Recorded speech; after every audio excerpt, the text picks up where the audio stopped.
This week on StarCap, Lost in Woods, Man Eats Lizard and Tree Bark. Kasseno, sexposed. Grand welcome for Apostle Reid. Mandate on COVID testing dropped for travelers. And in the Dear Pastor review, bondage sex was a nightmare.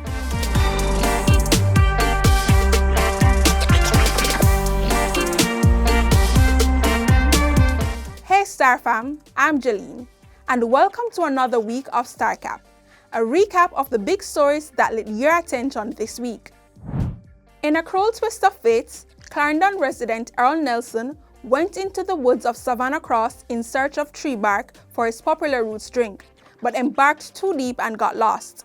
The 51-year-old says he was forced to live off that same tree bark and lizards for nourishment before finally making it home safely after 3 days. When the hungry lick me still, and a nice size lizard come across there, we just make sure have him for a little meal, a small meal that still.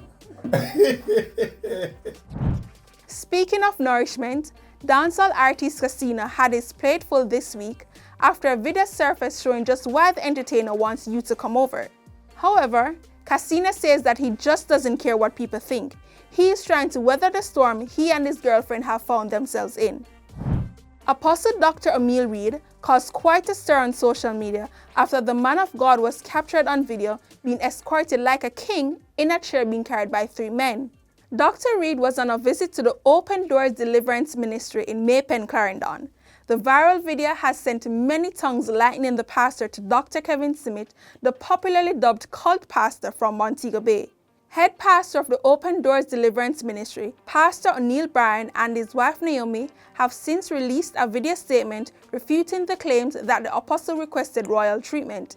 Instead, they maintained that the church was just extending its usual hospitality to a guest. Finally, free at last, thank bro God Almighty.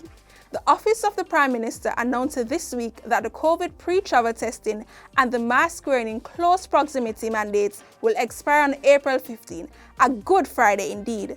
The government is still advising the public, however, to practice social distancing and to get vaccinated. We're all in this together. In their pastor this week, bondage sex was a nightmare. We're not sure if Christian Grey would be proud, shocked, or disappointed, but this contributor says she was left weak and helpless after her partner tied her up and had his way with her, leaving her with only $50,000 to remember him by. But she says she's not ready to let go. What do you think? And that's it for this week's StarCap. Remember to follow us on Facebook and Instagram at the Jamaica Star and on Twitter at Jamaica Star. I'm Jaleen. Until next week, keep reading the Star, the People Paper.